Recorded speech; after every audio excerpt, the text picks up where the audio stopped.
हज़रत दाऊद अलैहिस्सलाम के ज़माने में एक शख्स हमेशा अल्लाह ताला के हुज़ूर दुआ करता रहता था कि मुझ गरीब बेसहारा को गैब से रोज़ी अता फरमा और मुझे मेहनत व मशक्क़त के अज़ाब में न डाल। आखिरकार उसकी मुराद बर आई। एक रोज़ अचानक उसी घर का दरवाज़ा खुला और बिस्मिल्लाहिर्रहमानिर्रहीम। नाज़रीन, एक ऐसी कौम जिस पर अल्लाह तबारक व तआला ने अपना दर्दनाक अजाब नाजिल फरमाया और इस कौम के तमाम लोगों को बंदर बना दिया।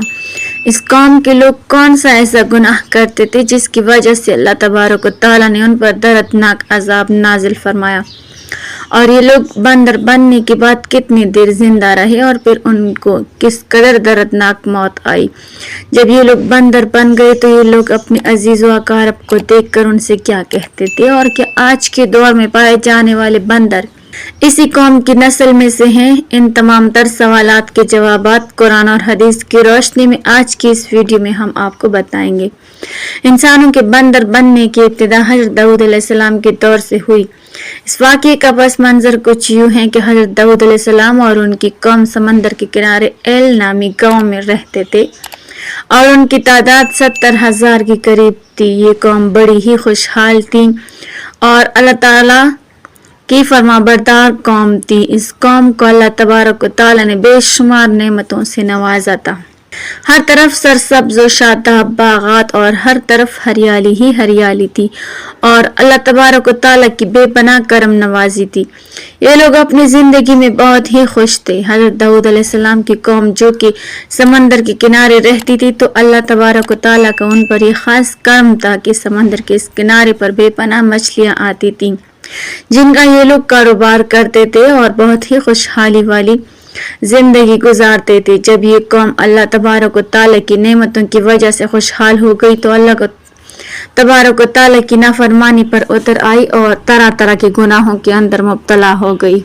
और फिर एक दिन अल्लाह तबारक व तआला ने इस कौम का इम्तिहान लेने का इरादा किया और हज़रत दाऊद अलैहिस्सलाम को वही भेज के अपनी कौम से कह दें कि वो हफ्ते वाले दिन मछली का शिकार करना बंद कर दें। इस तरह अल्लाह तबारक व तआला ने हज़रत दाऊद अलैहिस्सलाम की कौम पर हफ्ते वाले दिन मछलियों का शिकार हराम फरमा दिया और फिर यहाँ से उस कौम की बर्बादी शुरू हो गई। हज़रत दाऊद अलैहिस्सलाम ने अपनी कौम को बताया कि अल्लाह तबारक व तआला ने हफ्ते वाले दिन मछलियों के शिकार को हराम करार दे दिया है। तो वो लोग बहुत ही ज्यादा परेशान हो गए और सारी कौम सर जोड़कर बैठ गई, क्योंकि हफ्ते का दिन ही वो दिन था जिसमें मछलियां वाफर मिकदार में आती थी और खुद ब खुद किनारे पर आ जाती थी, और बाकी दिन ऐसे थे कि बहुत कम और ना होने के बराबर मछलियां पकड़ी जाती थी। इस कौम का गुजर बसर चूंकि मछलियों के शिकार पर था, इस वजह से अल्लाह तबारक व तआला का ये हुक्म सुनकर ये कौम परेशान हो गई। ये नहीं जानते थे कि अल्लाह तबारक व तआला की तरफ से ये एक आजमाइश है। फिर एक दिन शैतान ने उनको वसवसा डाला कि समंदर से नालियां निकाल कर खुश्क में बड़े बड़े हाउस बना लिए जाएं। जब हफ्ते वाले दिन मछलियां आएंगी तो वो नालियों से होकर इन बड़े बड़े हाउस में आ जाएंगी और इस तरह फिर इन नालियों का मुंह बंद कर दिया जाए और फिर अगले दिन यानी इतवार वाले दिन उनको पकड़ लिया जाए। शैतान ने इस कौम के लोगों को वरगलाया कि इस तरह हम हफ्ते वाले दिन शिकार से भी बच जाएंगे और मछलियां भी हाथ आ जाएंगी और वो भी पकड़ी जाएंगी। बहुत से लोगों को ये हेलाबाजी अच्छी लगी और उन्होंने ऐसा करना शुरू कर दिया और समंदर से छोटी छोटी नालियां निकाल कर बड़े बड़े हाउस में डाल दी, जिसके जरिए वाफर मिकदार में मछलियां उनके हाउस में दाखिल हो जाती। इस कौम के बदबख्त लोगों को शैतान का ये हिला बहुत पसंद आया, लेकिन इस कौम ने ये ना सोचा कि जब मछलियां समंदर से हाउस में आकर कैद हो गईं तो फिर मछलियों का शिकार ही हो गया। इसलिए ये शिकार भी हफ्ते वाले दिन ही करार पाया जो लोग अल्लाह तबारक व तआला ने हराम करार दिया था। इस मौके पर इस कौम के 3 ग्रोह हो गए। कुछ लोग ऐसे थे जो शिकार के इस शैतानी हेले से मना करते थे और नाराज व बेजार होकर शिकार से बाज रहे, और कुछ लोग इस काम को दिल से बुरा जानकर खामोश रहे, लेकिन उन्होंने शिकार ना किया और दूसरों को भी मना ना करते थे, बल्कि ये लोग मना करने वालों से ये कहते थे कि तुम लोग ऐसी कौम को नसीहत करते हो जिन्हें अल्लाह तबारक व तआला अनकरीब हलाक करने वाला है और उन पर अपना दर्दनाक अजाब नाजिल फरमाने वाला है। और इस कौम के कुछ लोग ऐसे थे जो सरकश और नाफरमान लोग थे। جنہوں نے اللہ تبارک و تعالیٰ کے حکم کی علانیہ مخالفت کی تھی اور شیطان کی ہلا بازی کو مان کر ہفتے والے دن شکار کرنے لگے۔ یہ لوگ اللہ تبارک و تعالیٰ کے حکم کی کلا مخالفت کرتے اور ہفتے والے دن مچھلیوں کا شکار کرتے، ان کو کایا کرتے اور بیچتے۔ ناظرین، حضرت داؤد علیہ السلام کی قوم کے بارے میں سورہ اعراف میں بھی ہے۔ حضرت داؤد علیہ السلام کی قوم کے 1200 ایسے نافرمان افراد تھے جو منع کرنے کے باوجود بھی ہفتے کو ان نالیوں کے ذریعے شکار کرتے رہے۔ حضرت داؤد علیہ السلام نے ان 1200 نافرمانیوں کو اللہ تبارک و تعالیٰ کے عذاب سے ڈرایا کہ وہ اللہ تبارک و تعالیٰ کی اس نافرمانی سے باز آ جائیں، لیکن وہ لوگ باز نہ آئے اور کھلے عام شکار کرنے لگے۔ چنانچہ وہ لوگ جو اس بات کو برا جانتے تھے، ان لوگوں نے اپنے اور ان نافرمانوں کے درمیان ایک دیوار کھڑی کر دی، جس کی ایک طرف وہ 1200 نافرمان رہتے تھے اور دوسری طرف وہ لوگ تھے جو شکار سے باز رہے۔ حضرت داؤد علیہ السلام نے اپنے اس قوم کے نافرمانوں کو بارہا سمجھایا، لیکن یہ لوگ اپنی نافرمانی سے باز نہ آئے اور اسی طرح اللہ تبارک و تعالیٰ کی نافرمانی کرتے رہے اور شکار کرتے رہے۔ پھر ایک دن حضرت داؤد علیہ السلام نے غضبناک ہو کر شکار کرنے والوں پر لعنت فرما دی۔ اس کا اثر یہ ہوا کہ ایک دن خطا کاروں میں سے کوئی بھی اپنے گھر سے باہر نہ نکلا۔ یہ منظر دیکھ کر کچھ لوگ دیواروں پر چڑھ گئے تاکہ معلوم ہو سکے کہ وہ لوگ کس حال میں ہیں۔ جب ان لوگوں نے ان نافرمانوں کو دیکھا، وہ سب کے سب بندر کی صورت میں مسخ ہو چکے تھے۔ اللہ تبارک و تعالیٰ نے ان کی نافرمانی کی وجہ سے ان پر اپنا دردناک عذاب نازل فرمایا اور ان کو انسانوں سے بندر بنا دیا۔ جب لوگ ان مجرموں کا دروازہ کھول کر ان کے گھروں میں داخل ہوئے تو وہ بندر اپنے رشتہ داروں کو پہچانتے تھے اور ان کے پاس آ کر ان کے کپڑوں کو سونگتے تھے اور زار و قطار روتے تھے، لیکن وہ کچھ بول نہ سکتے تھے۔ اللہ تبارک و تعالیٰ کے ان نافرمان بندر بن جانے والے لوگوں کی تعداد 12,000 تھی۔ ان 12,000 لوگوں نے اللہ تبارک و تعالیٰ کی نافرمانی کی اور اللہ تبارک و تعالیٰ نے ان کو بندر بنا دیا، جیسا کہ اللہ تبارک و تعالیٰ سورہ بقرہ میں ارشاد فرماتے ہیں، اور بے شک تمہیں معلوم ہے تم میں سے وہ لوگ جنہوں نے ہفتے کے دن سرکشی کی تو ہم نے ان سے فرمایا کہ ہو جاؤ بندر، دھتکارے ہوئے۔ اس طرح حضرت داؤد علیہ السلام کی قوم کے 12,000 نافرمان بندر بن گئے۔ یہ لوگ 3 دن تک زندہ رہے، نہ کچھ کھا سکتے تھے نہ پی سکتے تھے اور یوں ہی بھوکے پیاسے ہلاک ہو گئے، اور 3 دن کے اندر سب کے سب مارے گئے۔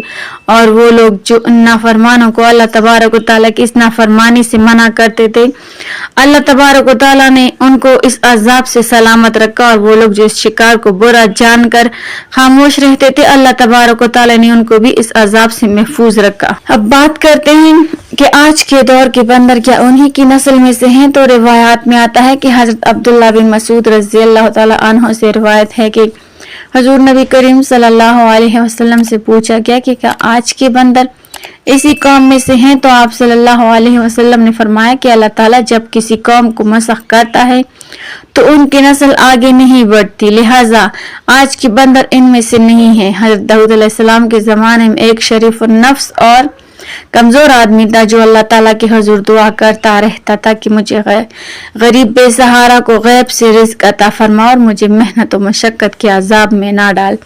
میرا یہ حال ہے کہ گدھے پر گھوڑوں اور اونٹوں کا بوجھ نہیں لادا جا سکتا، پاؤں والا تو چل کر روزی کما سکتا ہے اور جس کے پاؤں نہ ہو اس کو تیرا ہی آسرا ہے۔ اے سب کے سننے والے، میں منہ سے ہی تجھ سے مانگ سکتا ہوں لیکن مشقت کرنے کی طاقت نہیں رکھتا۔ بس یہی پھر 2 وظائف اس کی دن رات کی مصروفیت تھی۔ اس کا یہ عمل ہر عام و خاص میں مشہور ہو چکا تھا۔ لوگ طرح طرح کی باتیں کرتے، خدا نے ہر شخص کی روزی محنت و مشقت کے راستے رکھی ہے، لیکن اسے دیکھو ہاتھ پاؤں ہلائے بغیر خدا سے اپنا رزق طلب کرتا ہے۔ پیغمبر خدا کو دیکھو جنہیں اللہ نے معجزے بھی عطا کیے ہیں، خوش الحان ایسے کہ جن و انس پرند و چرند تو ایک طرف پہاڑ ہی متاثر ہوتے ہیں، باوجود ان نشان کے وہ بھی بغیر مشقت کے روزی حاصل نہیں کرتے۔ مگر اسے دیکھو، یہ ناکارہ انسان یہ چاہتا ہے کہ उसे बैठे बिठाए खजाना मिल जाए और कोई कसब ना करना पड़े। लोग सौ सौ बातें करते मगर वो किसी की परवाह ना करता और बराबर अपनी आहुजारी में लगा रहता था। उसकी दुआ का चर्चा सारे शहर में आम हो गया कि एक ऐसा इंसान है जो खाली थैली में पनीर हासिल करना चाहता है, जो तलाश करे आखिर उसे मिल ही जाता है। खुदा सबकी दुआएं सुनता है और मुरादें पूरी करता है। उस शख्स ने दुआ और रोने धोने की हद कर दी तो रहमत जोश में आ गई और उसकी मुराद बर आ गई। जोर से दरवाजा खुला और एक गाय उसके घर में दाखिल हो गई।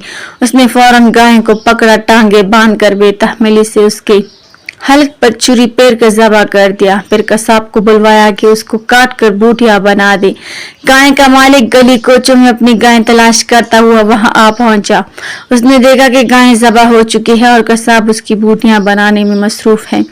वो चीखने लगा, ए जालिम, ये क्या किया? ये गाय तो मेरी थी, तुझे क्या हक था इसे ज़बह करने का? दुआ मांगने वाले ने जवाब दिया, ज्यादा शोर मचाने की जरूरत नहीं, मैं बरसों से अल्लाह से दुआ कर रहा था कि मेरा रिज़्क मेरे पास पहुंचा दे। अल्लाह ने मेरी दुआ कबूल की। ये गाय मेरे पास आई, मैंने इसे अल्लाह की अता समझकर ज़बह कर दिया। ये सुनकर गाय का मालिक गुस्से से पागल हो गया। उसने उसे पकड़ा और हजरत दाऊद अलैहिस्सलाम की अदालत में ले गया। मुकदमा पेश हुआ। गाय के मालिक ने अपना दावा बयान किया। दुआ मांगने वाले ने अपनी सफाई पेश की और कहा कि इसने कभी किसी का माल नहीं खाया बल्कि अल्लाह की अता समझकर किया। हजरत दाऊद अलैहिस्सलाम ने फरमाया कि तुम कोई माकूल दलील पेश करो, तुम्हारी बात से साबित नहीं होता कि गाय तुम्हारी थी। वो शख्स रोने लगा और अल्लाह से फरियाद करने लगा, ए अल्लाह हकीकत जाहिर फरमा।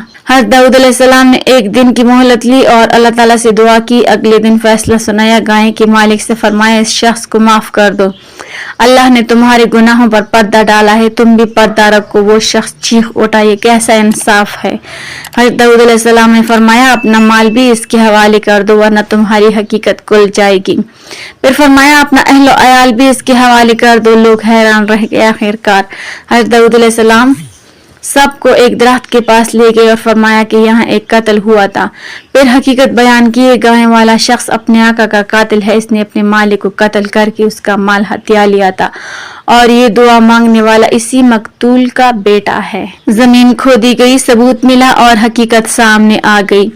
आखिरकार हजरत दाऊद अलैहिस्सलाम ने हुक्म दिया कि इस कातिल से कसास लिया जाए और इसी छुरी से उसकी गर्दन उड़ा दी गई। अल्लाह ताला हमें भी अदल और सच्चाई पर कायम रहने की तौफीक अता फरमाए और हमारा खात्मा ईमान पर फरमाए, आमीन। नाज़रीन, कमेंट बॉक्स में अल्लाह ताला के 99 नामों में से एक नाम जरूर टाइप करें।